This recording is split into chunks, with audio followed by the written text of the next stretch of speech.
बोलो जयकारा बोल मेरे श्री गुरु महाराज की जय। बोलो साचे दरबार की जय। बोलो श्री सतगुरुदेव भगवान की जय।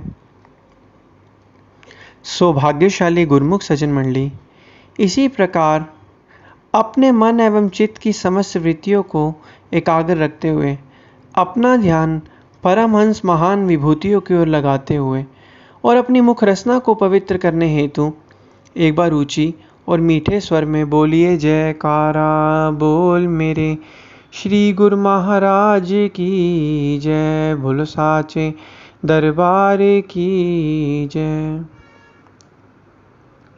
गुरुमुखों, हम सभी जानते हैं आज जो हम अनंतपुर दरबार देख रहे हैं, ये नज़ारा, ये बैकुंठों का नज़ारा, हर तरफ शांति, हरियाली, एक अलग ही नज़ारा, एक अलग ही आनंद मिलता है श्री अनंतपुर दरबार आकर।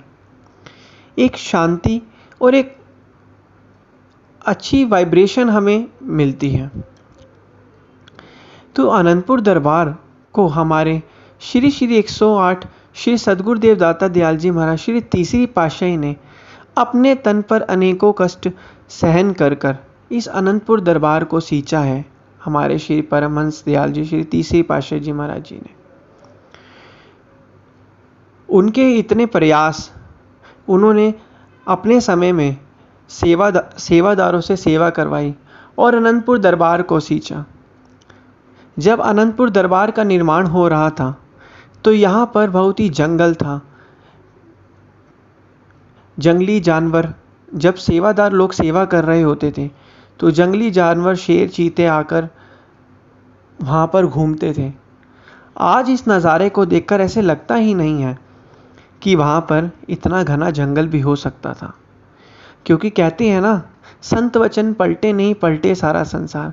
महापुरुषों ने एक बार जो वचन फरमा दिए वो दूरदर्गाही प्रवचन होते हैं, वो हमेशा ही सत्य होते हैं। भले ही आज नहीं, लेकिन थोड़े समय बाद वो सत्य ही होंगे।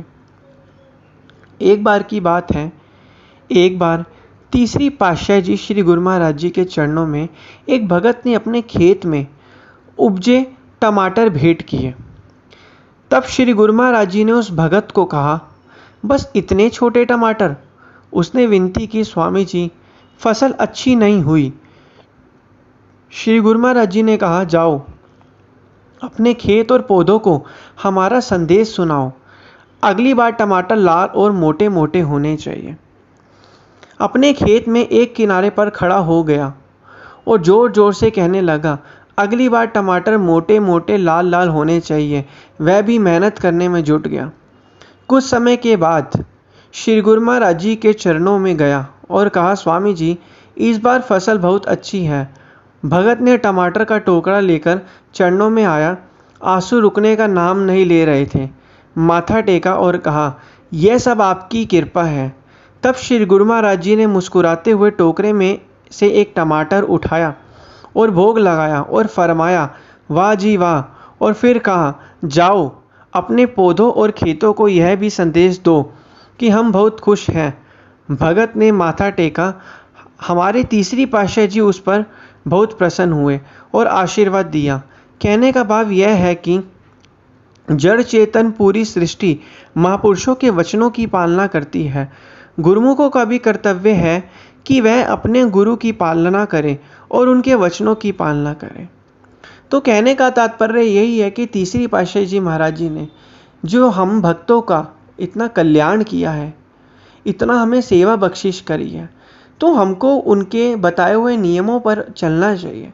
उनके बताए हुए नियमों पर, उनके द्वारा बताए हुए नियमों में है श्री आरती, पूजा, सेवा, सत्संग, सुमिरन, दर्शन, ध्यान हमें करना चाहिए और 1 घंटा रोज़ भजन अभ्यास करना चाहिए, जिससे हमारी आत्मा का कल्याण होगा। वरना गुरुमुखों, समय तो जा ही रहा है। बचपन भी यूं ही बीत गया, जवानी भी बीत रही है और बुढ़ापा भी आगे ऐसे बीत जाएगा। और खाली हाथ आए थे और खाली हाथ ही चले जाएंगे। क्यों ना इस समय के अंदर कुछ नाम रूपी भक्ति का तोशा लेकर जाएं, ताकि जब इस संसार से जाएं तो हमें भी अपने आप पर एक गर्व महसूस हो कि हमारा समय व्यर्थ नहीं गया है, हमने अपने समय को अच्छी चीज़ में लगाया है। अच्छी चीज़ कौन सी है? जिस चीज़ के लिए इस इंसान को जन्म मिला है, आत्म कल्याण करने के लिए। आत्म कल्याण को मानव का जो जीवन मिला है, एक मानव का जो रथ मिला है, उसको पाकर वो अपनी आत्मा का कल्याण कर सकता है। बिना उसके वो आत्मा का कल्याण नहीं कर सकता। 84 लाख योनियों में सिर्फ आत्मा का कल्याण मानुष जन्म को पाकर ही हो सकता है। इसी प्रकार अब हमें करना क्या है? बताए हुए नियमों की पालना करनी है और 1 घंटा भजन अभ्यास करना है, जिससे हमारा ये लोक और परलोक दोनों ही सुहेला बन जाएगा।